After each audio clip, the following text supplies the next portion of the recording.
Hey guys, what's up? My name is Sean Wayne and today tara at pag-usapan natin. Pag-usapan natin itong friendship bill na pinopost ni umano ni Idol. Ang nakakagulat, humingi pa siya sa proposal niya. May nagpropose din siya ng 15 million budget para lang dyan sa friendship bill po with France. 'Di ba? Mas maganda siguro, Idol, nag-umpisa ka sa friendship bill with Kuwait. Na, baka biglang i-open ng Kuwait yung pagbibigay nila ng visa sa mga kababayan natin. Wala pa nga rin tayong balita doon. My God, ilang tama eh. Mag-iisang taon na ba yun? Mag-anniversary na ba yun? Anyway, pakinggan natin dito si Senator Amy.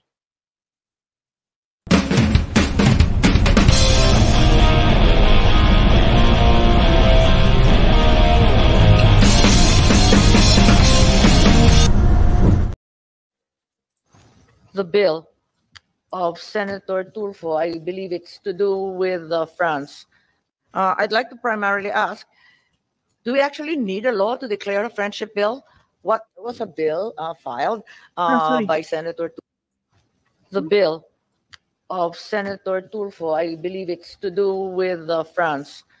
I'd like to primarily ask, do we actually need a law to declare a friendship bill?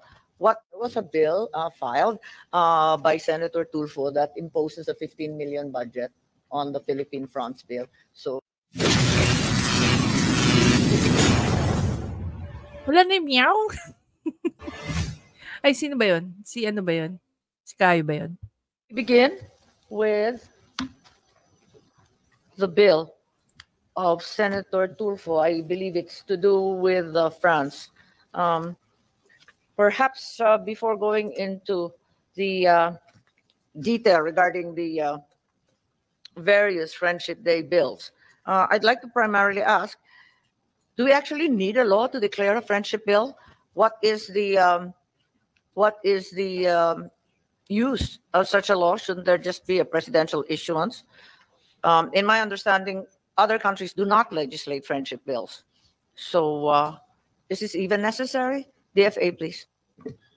Thank you, Madam Chairperson. Good afternoon again. Thank you for giving us the opportunity to present the position of the Department of Foreign Affairs. I am ASEC Adrian Bernie Candelada. We want to give you an overview of the position of the Department of Foreign Affairs.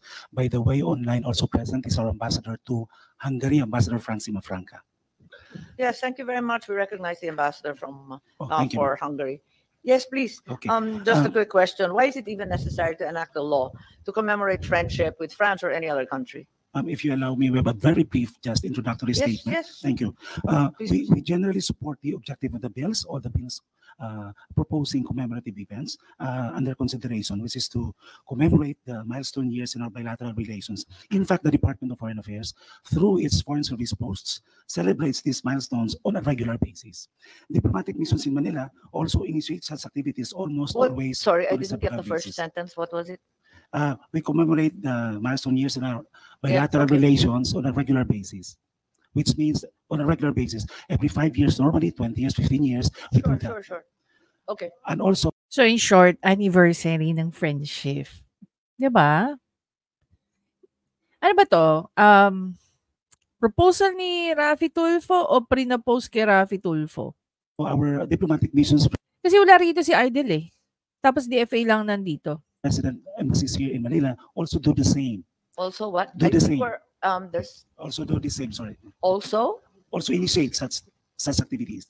Yes, so these are activities. I know for a fact that Spain, for example, we have a Philippine-Spain friendship bill, but it appears that there isn't a counterpart bill in Spain. So other countries don't do this. Yes, ma'am. If you asked us if there is a legislation on the part of our other countries which we have diplomatic relations, we are not quite sure of that there is none. In fact, we're not aware of any legislation which also calls for a commemorative event. Di dapat nag-research kayo if there is any. Diba?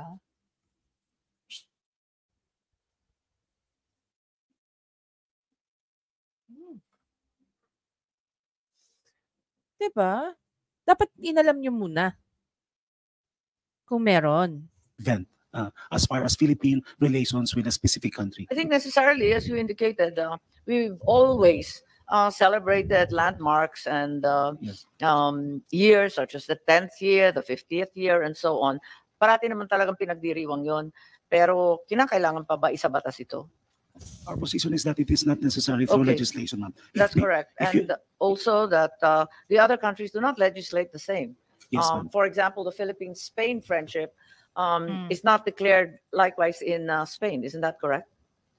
For specific questions, I will ask our heads of geographic office to answer that, ma'am. But if you allow me, we have two more arguments to present to you. Your So just- arguments are pro or con? More code, ma'am. Yes, correct. No, it's fine. It's just a Okay. yes or no. Stats The commemorative. authors aren't here in the first place. No, the authors are not here. So, hinahanap niya si Raffy Tulfo, tsaka I think meron pang isang proposal si Senator Coco Pimentel. Pero si Senator Coco Pimentel lang yung nakapunta. We also think that the proposals like this would entail general appropriations on a regular basis.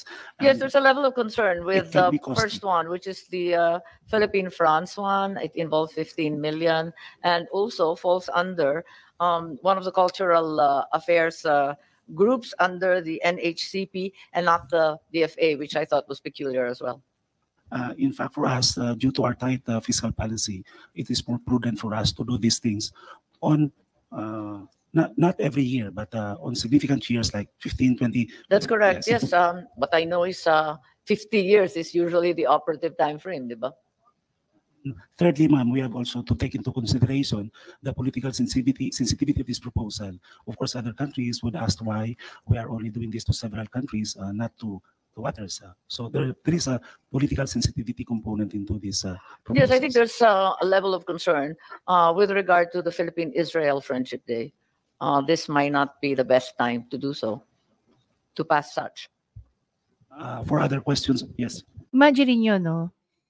Naisip nila yan habang kinakausap nila si Senator Amy na bakit hindi lahat ng countries meron silang ganyang klaseng bill or kinicommemorate nila yung friendship natin sa ibang countries. 'Di ba? Kasi kung naisip mo na yan beforehand, you're not going to propose a certain bill that talks about the friendship, our relationship, diplomatic relationship with other country. Yes, pwedeng mangyari. There's a possibility na ma-question. Why is it that we are more inclined to celebrate our friendship with other country and then we're not with the other country? So imagine niyo kung gaano karaming friendship bill or law na kailangan or kung gaano karaming friendship bill ang kailangan ma-enact, wag lang may bansa na magtampo dahil sila hindi natin kino-commemorate ang friendship natin sa kanila. 'Di ba? Kung talagang napag-isipan to ng maayos, hindi aabot na sila rin mismo ang magsasabi na merong sensitivity itong bill na to politically, no? Tandaan nyo guys, even if we have, I mean, it's not only diplomatic relationship. There's also what we call geopolitics. 'Di ba? Tapos yung sinasabi nga ni Sen Amy rito, naiintindihan ko siya because there are other countries din na kino-commemorate din yung friendship natin sa kanila. Oh, let's say for example, I think Japan is doing that. South Korea, no? Or other countries na natulungan natin during sa kanilang mga naging war. Okay? Or I think one of which is yung sa Holocaust na inadapt natin yung ibang mga Jews na pumunta rito sa Pilipinas. 'Di ba? Yung mga refugees. Yun, kini-commemorate nila tayo. At the same time, kini-commemorate din natin sila not in a way na kailangan mag-enact ng law. Kaya kasi sabi ni Sen Amy, pwede naman yan executive order coming from the president. Hindi naman kailangan maging batas yan, di ba? Tapos, lalagyan mo pa ng budget na 15 million. So, questionable para kay Sen Amy.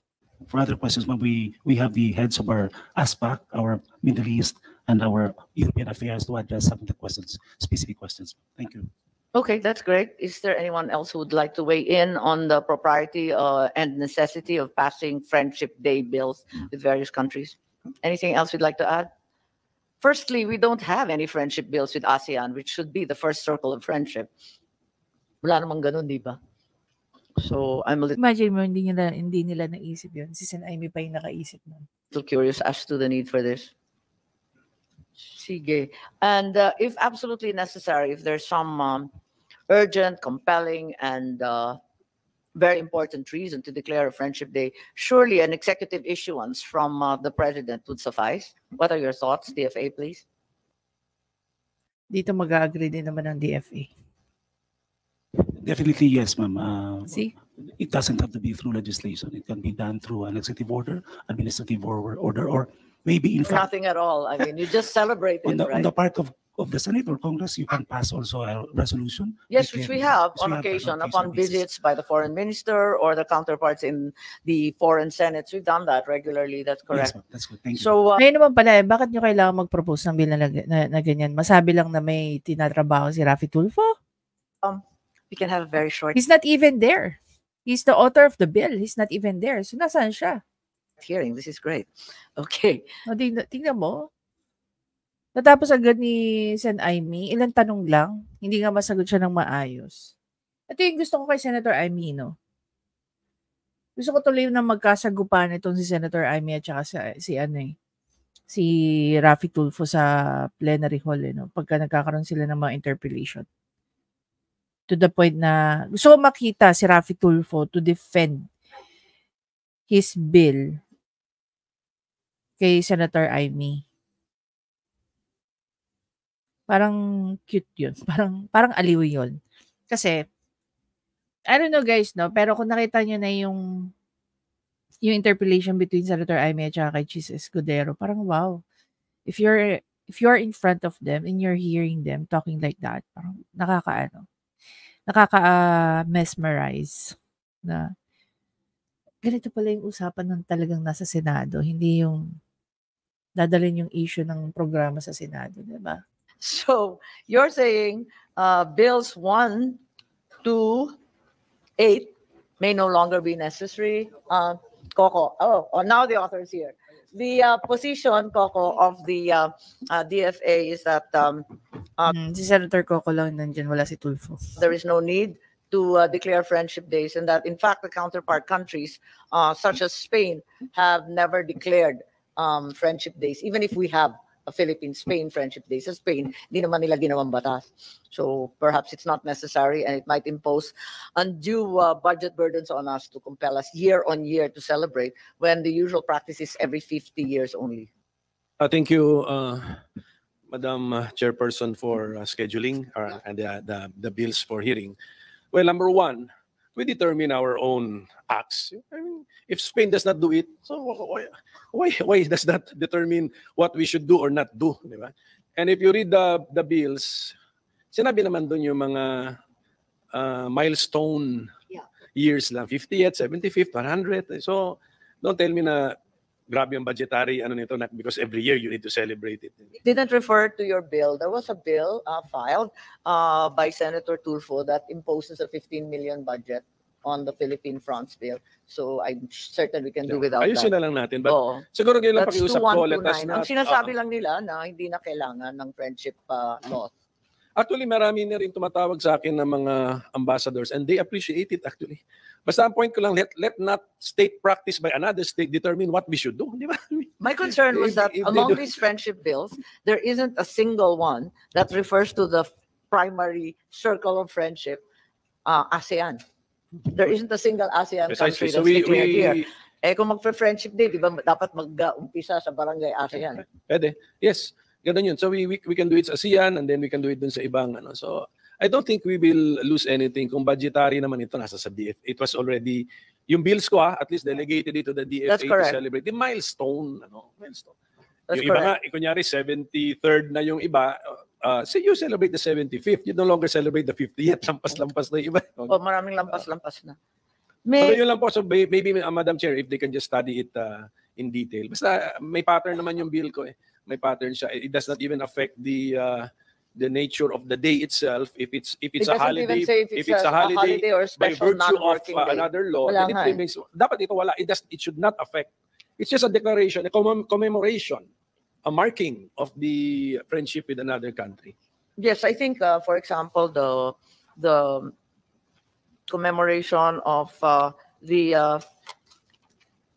Hungary Friendship Day is important because yun lang ang tanging kakampi ng Pilipinas sa Precisely, Eurobloc. Isa Precisely. yun. Mga ganun Yung ba? medyo So, obvious ba? Sila lang ang bumoboto para sa atin lagi. At saka, agree naman yata tayo that we want to be a friend to all nations. So all the more we are declaring friendship days which do not add to holidays. Which should No, not wala naman. add to holidays. Wala naman talaga. Walang effect. Wala namang holiday, wala namang Wala. declaration It's just- kung working or not It's just a working. commemoration. And then even yung actual celebration, nasa sa DFA na. Depends on your budget. Alam nyo, wala pang ilang minuto natangahan na si ano. Hindi naman natangahan, nabasura na kaagad yung bill. 'Di ba? Parang, ha? Ganyan guys, ganyan yung ano. Buti nga dyan eh, pinapakita nila online. Ano yung first step nung bill. Friendship bill? Gusto mong gawin? Gusto mong maging batas? Diba? Diyos ko naman, Idel. Pero ang tanong dyan, ano? Sino nag-propose? Sino ba talaga nag-propose? Kasi ang nagdidepensa si DFA eh. It seems that DFA was the one who approached Raffy Tulfo to create a bill about the friend. Kung sino man nakaisip niya, nakakatawa. Tapos lalagyan niyo pa ng 15 million budget. For what? Anong gagawin niyo? Parang papiesta, ganyan? Diba? Ano yan? Parang Chinese New Year? Kailangan ng malaking celebration? Yes, we appreciate the friendship. Yes, we want to commemorate the friendship. But we don't need to make a law about friendship with the other countries. Tama naman si ano eh. Si Sen Aimee. Imagine mo, ilang minuto pa lang yung tumatakbo. Basura na kaagad yung bill. Better luck next time na lang siguro, Idel. Bakit hindi ka mag-propose ng bill that talks about energy? Na mapalakas mo ang renewable energy rather than mag-rely tayo sa kung ano man ang meron tayo ngayon. Even if we are in the third world country, I'm very sure we can find ways, no, to afford renewable energy such as solar panels at kung ano-ano pa. If you remember it, if my memory serves me right, isa sa mga gustong gawin ni PBBM is mag-create ng mga solar farm. Nasa na tayo sa solar farm na yan? Diba? During the first year of PBBM, pinag-uusapan na yung Bataan Nuclear Power Plant. How we can actually, do something about that. Ang hirap, ang sama kasi sa loob guys na sabihin natin basura yung Bataan Nuclear Power Plant. Kasi sabi nila, kung gusto nyo buhayin yung nuclear power plant, gagastos kayo twice as much as nagastos na dyan. So ano yung best remedy? Marami ng mas malaking technology.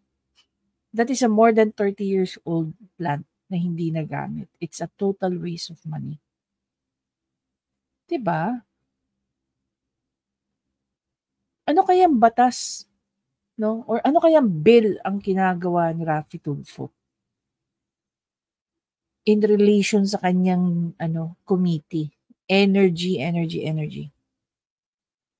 Tsaka sa mga OFW, sa migrant workers. Dapat chinecheck niya lahat ng alam mo yung mga Magna Carta. Kamusta yung seafarer? Halar, anong petsa na? Nasa May na tayo. Mag-iisang taon nang nakatangay yung Magna Carta for Seafarers. Diba? Take note yung seafarer na yan, na Magna Carta, ano yan ang tawag dyan?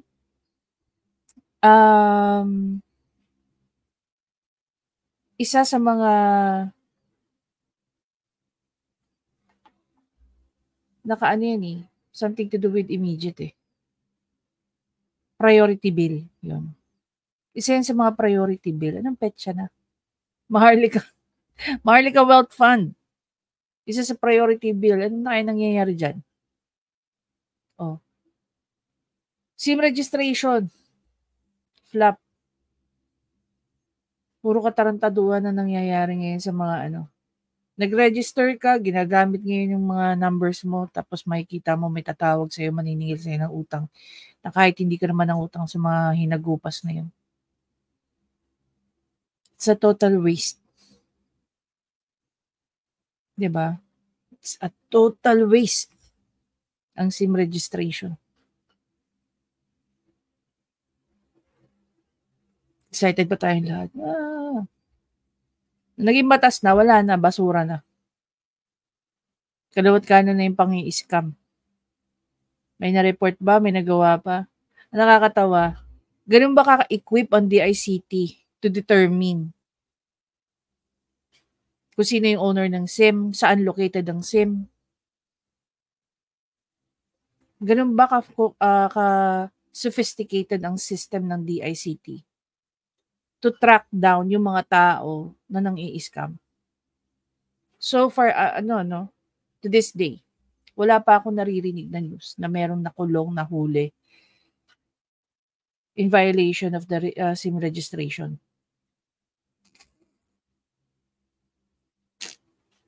Continue pa ngayon scam Kung i-review natin lahat ng mga batas, ano-ano ba talaga yung talagang naging useful? At ano ba yung hindi? Tandaan nyo guys, even yung pag-create ng batas, ginagastusan po natin yan. So kahit may isang katerba na bills, kung hindi naman nagiging effective yung mga batas na yan, wala rin. It's a waste of time, effort, resources.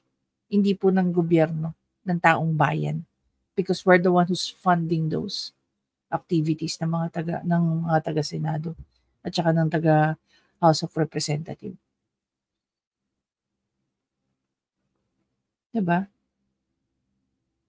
Minsan nga pag-iisipin mo, imagine mo, halimbawa na lang, let's take Raffy Tulfo's Magna Carta for Seafarers. Ilan abogado meron si Raffy Tulfo sa loob ng legis team niya? Tapos, from his side, lalabas yan, pupunta sa plenary hall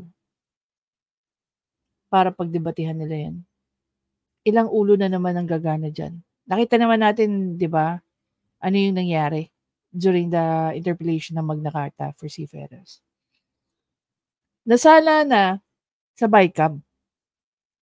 Tapos, pagpunta kay PBBM, ano nangyari?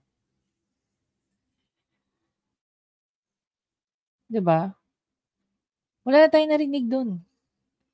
Guys, ang isang bill, na hindi mo ginagalaw, after 30 days na mag-lapse yan, magiging automatic na batas yan.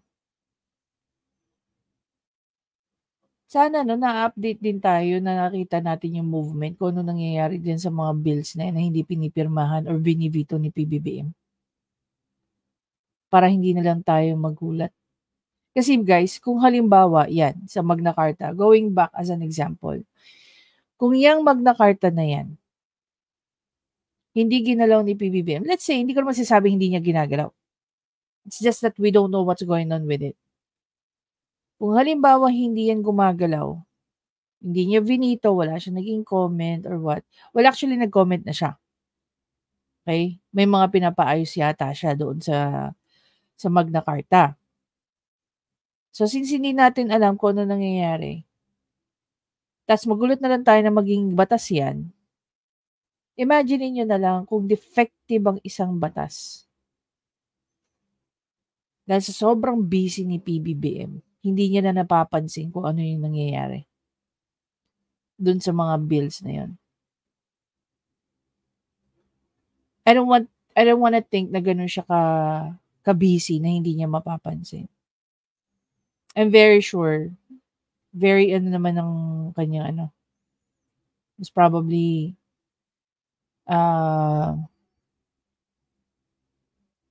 si E.S. Bersamin, pwede. Or PA niya, personal assistant, na nag-aano ng kanyang mga schedule, pati yung mga bills na kailangan niyang i-review, basahin, kailangan niya bigyan ng feedback, at kung ano-ano pa. Diba?